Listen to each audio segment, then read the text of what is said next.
Olá a todos, sejam bem-vindos. A gente está aqui para mais um ciclo de estudo, né, sobre o Evangelho segundo o Espiritismo. E é um prazer estar aqui novamente. Esse ciclo está bastante interessante porque vai trabalhar o Evangelho desde ali do início. E existe uma necessidade no movimento espírita muito grande, extremamente grande, de se estudar o Evangelho realmente. Nós não costumamos estudar o Evangelho. A gente busca no Evangelho citações, a gente busca pouquíssimas coisas para estudo. O movimento espírita não tem costume de estudar o Evangelho a fundo, de trazer a letra do texto, né? De saber o que Jesus quis dizer ali na verdade, que ensinamentos tem ali. A gente costuma estudar muito Livro dos Espíritos, as outras obras básicas, mas o Evangelho, por ter uma aura mais moral, a gente costuma usar mais como citações, onde na verdade a gente deveria buscar bem a fundo o que o Evangelho está trazendo para a gente. E por isso está muito interessante esse ciclo de estudo que vai até o final do mês, e é muito bom ser o primeiro a falar sobre isso, não menos responsabilidade que a gente tem nesse caso, mas é bom porque a gente fica feliz em fazer essa tarefa.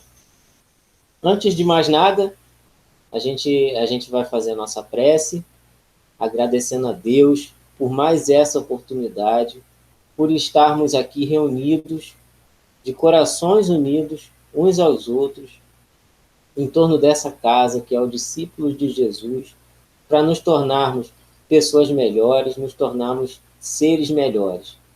Que possamos ter sempre em mente que Jesus e os nossos guias espirituais estão sempre nos guiando, né? Que a gente possa dar como iniciada essa reunião, que seja de bastante proveito, como foi para mim, como vai ser, está sendo para mim. Então, o que a gente ficou logo de início, como eu falei, a gente está estudando, vai começar a estudar o Evangelho desde ali do princípio mesmo, pegando item por item. Então eu fiquei com item 1 do Evangelho. A primeira coisa que Kardec inicia ali o livro, que é justamente objetivos dessa obra, onde Kardec, como todo grande pensador, como todo grande estudioso, ele vai fazer a introdução explicando para a gente qual é o objetivo daquela obra ali, né? Se a gente funda quer apresentar algum trabalho de doutorado, mestrado na faculdade, a gente precisa fundamentar o que a gente está fazendo. E Kardec fez isso para a gente. E aí eu separei alguns trechinhos, alguns parágrafos que Kardec já dá a dica para nós do que seria o objetivo dessa obra. E o primeiro, vou colocar aí na tela para vocês. É finalmente e acima de tudo o roteiro infalível para a felicidade vindoura, o levantamento de uma ponta do véu que nos oculta a vida futura. Essa parte é a que será objetivo exclusivo desta obra. Quando eu morei um tempo aí em Campo Grande, eu conheci um amigo chamado Charuto, né? Charuto. Alguns aí de vocês vão lembrar dele. Ele uma vez contou uma história pra gente ele estava voltando do baile, voltando de uma noitada dele, e perto já da casa ali tinha um cavalo pastando, e ele olhou para o cavalo e o cavalo falou para ele: Charuto. E ele conta essa história, saiu correndo, contou essa história para todo mundo, né? E por que eu estou contando isso? A gente estava estudando e a gente sempre busca em vários lugares, né? Eu vi um palestrante contando uma história de um rapaz que enguiçou o carro no meio de uma estrada deserta, o carro dele enguiçou. É uma história, é só uma historinha mesmo, não é verdade, não. O carro enguiçou. E o rapaz está ali mexendo no carro e nada do carro funcionar. Passou um cavalo, sozinho. E o cavalo olhou para ele olhou para o cavalo, e o cavalo falou, troca a bobina. E o rapaz ficou impressionado com aquilo. E não deu ouvido para o cavalo. Ele ficou, o dia foi passando, ele tentando consertar o carro, resolveu andar e achou uma casa. Depois à noite já, achou uma casa e foi pedir ajuda. Aí o rapaz falou, gente, você teve muita sorte, porque você está com o carro enguiçado, eu sou borracheiro e mecânico. Vamos lá que eu vou desenguiçar esse carro. E aí eles foram para desenguiçar. E nisso o rapaz contou. Posso te falar uma coisa? Você não vai rir de mim? Quando eu estava, antes de chegar aqui na sua casa, um cavalo passou por mim e falou para eu consertar a bobina do carro, para eu trocar a bobina do carro. Aí o mecânico, esquece, esse cavalo não é mecânico, ele não sabe de nada, o defeito era na vela. E aí consertou a vela e foi embora. E aí, por que eu estou falando isso? A gente, às vezes, muitas vezes, a gente não dá conta da oportunidade que a gente está tendo ali naquele momento. Eu estou dizendo isso porque vamos voltar, antes de começar a falar sobre a introdução ali, a introdução não, o objetivo do Evangelho, a gente volta um pouquinho lá para 1800 e pouco, na época de Kardec. A gente volta lá para o século XIX. Como é que começou o Espiritismo, né? Muitos fenômenos acontecendo ao mesmo tempo, das mesas se movimentarem. Lembram? Estão lembrando, né? As mesas se movimentando. E isso virou, em Paris, um verdadeiro evento. As pessoas iam para Paris, iam para esses lugares onde estava acontecendo esses fenômenos, para ver a mesa se balançar, né? E chegou a tal ponto que as pessoas colocavam uma roupa bonita para ir lá perguntar bobeiras para a mesa. A ponto deles chegarem a colocar um alfabeto, um monte de letra no chão para a mesa ir batendo com o pezinho e as pessoas perguntando, por quanto eu vendo meu boi? Com quem eu vou casar? Com fulano? Fulano é uma pessoa boa? E virou aquela febre. Isso já estava virando bagunça, já estava a torta e direita acontecendo em todos os lugares. E a mesa lá balançava. Claro que tinha muita gente que fraudava isso, né? Se aproveitava. Eu fico imaginando a gente sentado lá num desses locais e a mesa do meu lado balançando, eu já não estou nem mais ligando para aquilo. Porém, Kardec, quando o amigo dele consegue convencer ele de ir ver o que estava acontecendo, porque Kardec já achava que aquilo ali era bobeira, não achava que era a mesa. Mas Kardec, quando chega no local, depois que é convencido, e vê a mesa fazendo essas peripécias, né? Ele não vai ficar igual o rapaz do cavalo. O cavalo mandou trocar a bobina e ele tem um outro tipo de pensamento. Bom, essa mesa não poderia estar fazendo isso. Se ela está fazendo isso, está dando respostas que só uma pessoa daria, alguma coisa tem aí. Então, Kardec, diferentemente das pessoas comuns da época, ele começa a estudar aquele fenômeno, que acabou ficando conhecido como mesas girantes, né? E acabou sendo vulgarizado por causa disso.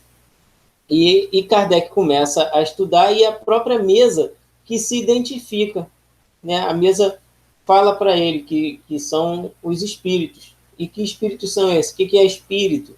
Somos nós, os homens que viviam aí, agora a gente está do lado de cá. É a gente que está dando essa resposta toda.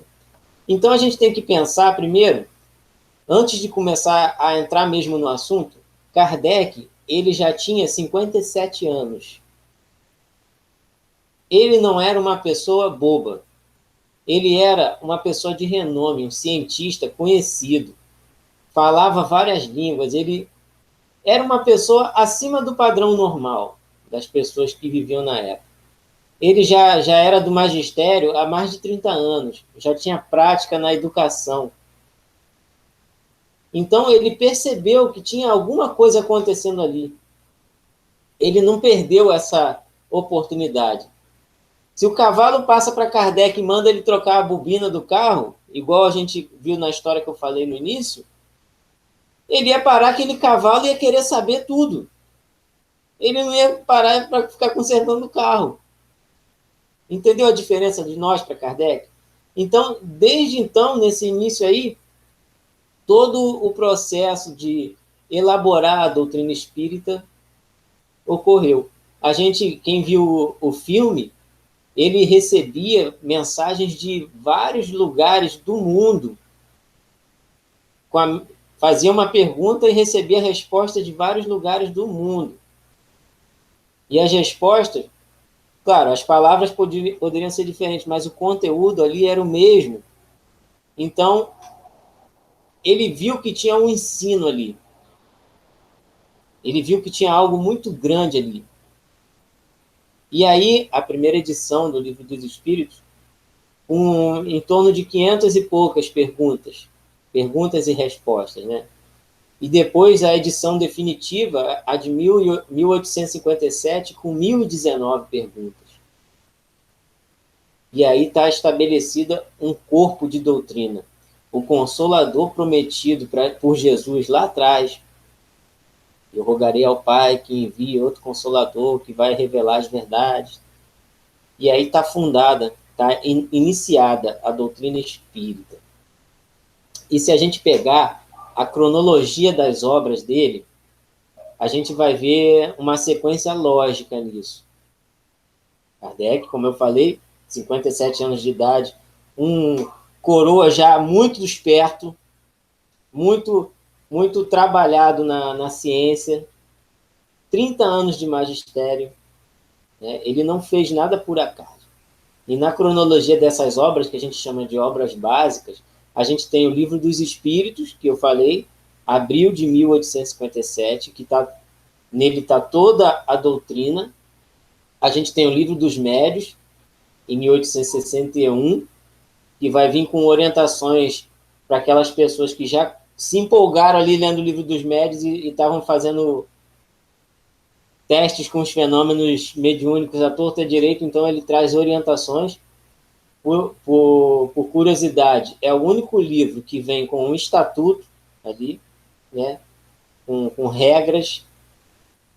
Depois vem o Evangelho segundo o Espiritismo, em 1864, com a moral de Jesus, com conteúdo moral de Jesus ali todo.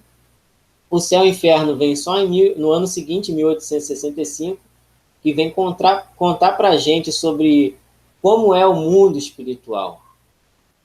E depois vem a Gênese, em 1868, que vai falar sobre a formação da vida na Terra, o destino que a Terra vai ter. Então, inclusive é na Terra é na Gênese que a gente vai encontrar toda a argumentação desse novo planeta de transição que a gente estava, no mundo de transição que a gente está entrando, né? Ali já tinha a dica. E se a gente parar para perceber, na doutrina, no Livro dos Espíritos, a gente vai ver que tem, nesse corpo de doutrina, ele se dividiu, as partes dele se dividiu nesses outros livros para explicar para a gente. E isso é bastante conciso com o que Kardec era, né? Com o que Kardec estabeleceu ali. Então, logo no primeiro item do Evangelho, Kardec vai mostrar para a gente os objetivos da obra. Aquele trecho que eu li lá no início. Eu vou até ler de novo aqui, vou botar aí para vocês. É finalmente, e acima de tudo, o roteiro infalível para a felicidade vindoura. O levantamento de uma ponta do véu que nos oculta a vida futura. Essa parte é a que será o objetivo exclusivo desta obra. Ele está falando que é exclusivo porque vai vir outros objetivos ali que acabam sendo consequências dele. Então, estudando os ensinos de Jesus, mostrando, revelando, né, aquilo que antes a gente não conseguia entender, a gente agia como a pessoa que via o fenômeno, aquelas pessoas que viam as mesas girantes e simplesmente deixava passar, a gente vai conseguir agora estudar de uma forma melhor. E, como ele falou ali, o roteiro infalível para a felicidade vindoura. Sem dogmas, sem preferências, porque todos podem e nós somos capazes de seguir esse caminho que Kardec começa a estar traçando. Só tem uma coisa que a gente precisa mesmo ter. E no Problema do Ser, do Destino e da Dor, Leon Denis vai falar que a maior potência que a gente tem como espírito é a vontade. No Livro dos Espíritos a gente vai ver também isso. A maior potência que nós temos é a vontade. Se a gente tivesse um pouquinho de vontade, a gente já conseguiria fazer grandes mudanças. E Jesus também fala isso quando ele fala do grão de mostarda. Se a gente tivesse fé do tamanho de um grão de mostarda, ia mandar aquela montanha sair dali para ali. Não é verdade? Então, estudando esses ensinos que Jesus trouxe, a gente encontra o caminho, o roteiro infalível para a felicidade vindoura, como Kardec falou.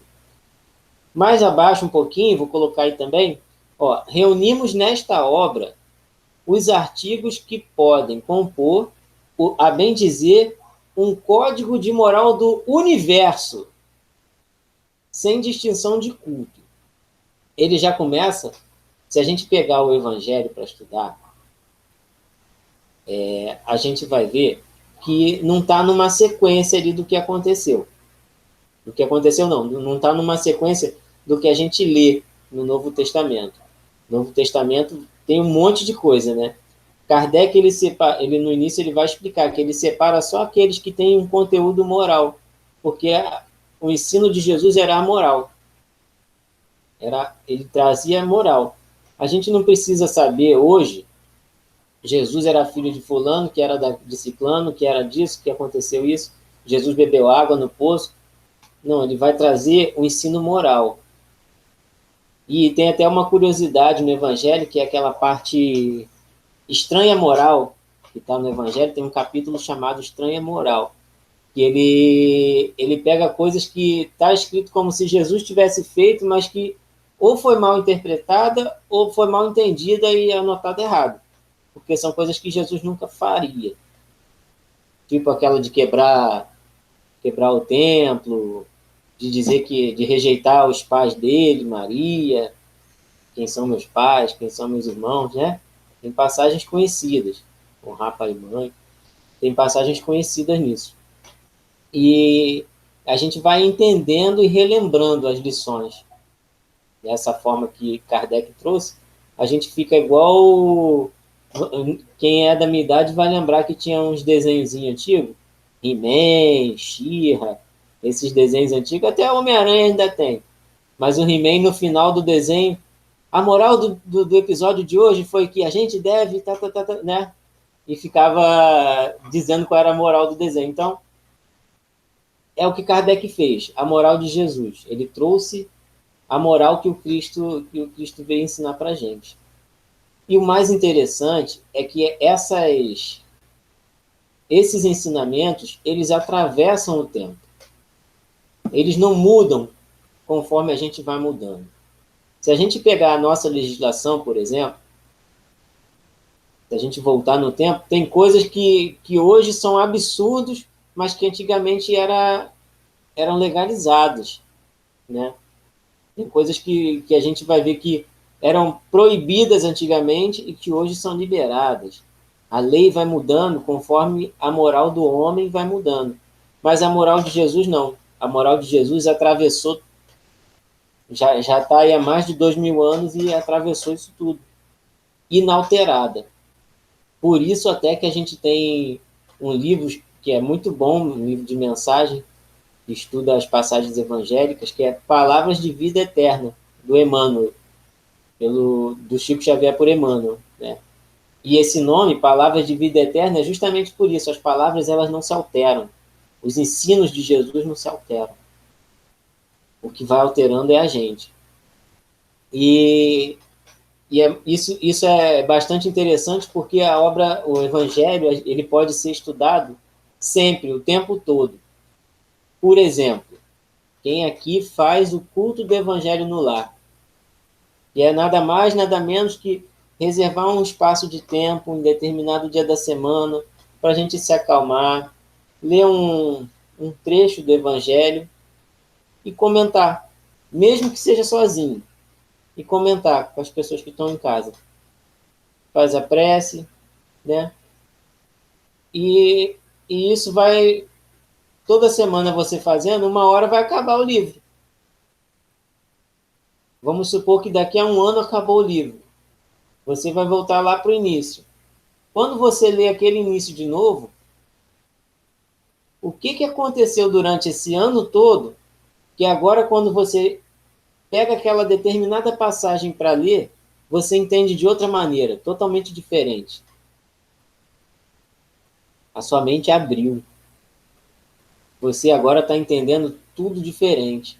Você consegue alcançar mais longe. Quando Kardec chegou naquele local onde acontecia as mesas girando, os fenômenos, e todo mundo estava ali já acostumado com aquilo, brincando com aquilo, perguntando besteira, Kardec já estava com a mente muito mais adiante que todos eles ali, porque ele percebeu que tinha alguma coisa muito maior por trás. E é aí que ele elabora a doutrina espírita. A gente está nesse processo. Quanto mais a gente lê, quanto mais a gente estudar o Evangelho, mais a gente vai conseguir se aprofundar no que Jesus queria dizer. A gente não consegue conceber que, por exemplo, Chico leu o Evangelho uma vez só. Duvido. Ele estudou o Evangelho, o Livro dos Médiuns, o Céu e o Inferno, estudou todas as obras básicas a vida dele toda. Quantas vezes Chico Xavier não passou pela mesma página? E todas as vezes ele aprofundou um pouquinho a mais no que ele conhecia. Com certeza. A gente não fica a mesma pessoa. A gente está em constante mudança. E a gente se está buscando coisas boas, se a gente está usando nossa força de vontade, a gente está encontrando coisas boas. A gente vai aclarando o nosso espírito, né? Vai iluminando aquela parte sombria que nós temos. Então, e aí Kardec vai continuar. Mais um parágrafozinho que eu peguei, que ele vai falar assim: o essencial era pô-lo ao alcance de todos, mediante a explicação das passagens obscuras e o desdobramento de todas as consequências. Quando Jesus trouxe a Boa Nova, todos aqueles que quiseram seguir, seguiram ele. Teve gente que ficou igual o pessoal das mesas girantes, só ali quieto, não quis saber de nada. Mas ele não disse, ó, você que vai me seguir, você. Estava todo mundo ali. Quem quisesse seguir ele, seguiria. Quem quisesse seguir ele, seguiria. E hoje também, se a gente quiser seguir, a gente segue. A gente ainda está aqui. Jesus não está aí, as palavras de Jesus não estão aí. Não estão aí. Nós podemos segui-lo. Todos tinham a oportunidade de atender esse chamado. Por isso que a doutrina espírita, por isso que Kardec fala isso, né? Colocar ao alcance de todos. A doutrina espírita ela está disponível para todo mundo. O Consolador prometido está disponível para todo mundo. E a gente precisa usar essa potência que a gente tem, que é a vontade. E eu vou repetir mais uma vez, se a gente tiver um pouquinho de vontade, a gente faz muita coisa. Muita coisa mesmo. E ele continua essa frase falando assim: tendo em vista a aplicação dos ensinos a todas as condições de vida. Foi o que tentamos fazer com a ajuda dos bons espíritos que nos assistem. Então, se cada vez que a gente passa, que a gente estuda uma passagem evangélica ali, a gente entende de um jeito diferente, a gente tem uma compreensão ampliada, porque a gente muda de alguma forma, de algum jeito, alguma coisa muda dentro da gente, vai chegar um dia que essas mudanças não vão caber mais só dentro da gente. Essas mudanças vão pular, vão ter que sair. Você não aprende um monte de coisas boas para ficar guardado. E a doutrina, o evangelho principalmente, ele serve para qualquer tipo de experiência que a gente esteja vivendo aqui na Terra. E são essas experiências, e às vezes muito difíceis que a gente vive, que o evangelho vão ajudar a gente a atravessar. Como Kardec falou aqui, a todas as condições de vida. Não importa se você está na prova da riqueza, não importa se você está numa dificuldade grande, se você perdeu uma pessoa muito difícil, se você está vivendo numa pandemia e está precisando muito de ajuda, a doutrina espírita está ali, principalmente o evangelho, que esse trecho eu peguei do evangelho, está ali para todas, tendo em vista a aplicação dos ensinos a todas as condições de vida. Você vai achar uma resposta para aquilo que te aflige o coração no evangelho. Com certeza você vai achar. Não foi à toa que Jesus falou, eu sou o caminho, a verdade e a vida. Ele está ali afirmando que só seguindo o seu exemplo a gente vai chegar até ele. E ele deixou isso tudo para a gente disponível. E agora, com o Consolador prometido, que é o Espiritismo, a gente tem a oportunidade de continuar os estudos. Nós não somos espíritas hoje, nessa encarnação. Grande parte dos espíritas já tiveram contato antes. É o que traz André Luiz para a gente. Né? André Luiz traz essa informação. Muitos espíritas já tiveram contato com o espiritismo antes. E eu não estou falando com o espiritismo aqui de Kardec para cá, não, porque o espiritismo existiu sempre. Kardec só foi a pessoa que juntou ali. Então, mais um pedacinho aqui que Kardec encerra esse parágrafo. Na verdade, esse parágrafo ele é bem pequenininho, né? Objetivos dessa obra. Ele é um texto de uma página e um pouquinho, uma página e meia no máximo. Mais um parágrafo aqui que ele deixou, o último. As instruções que promanam dos espíritos são verdadeiramente as vozes do céu que vêm esclarecer os homens e convidá-los à prática do Evangelho.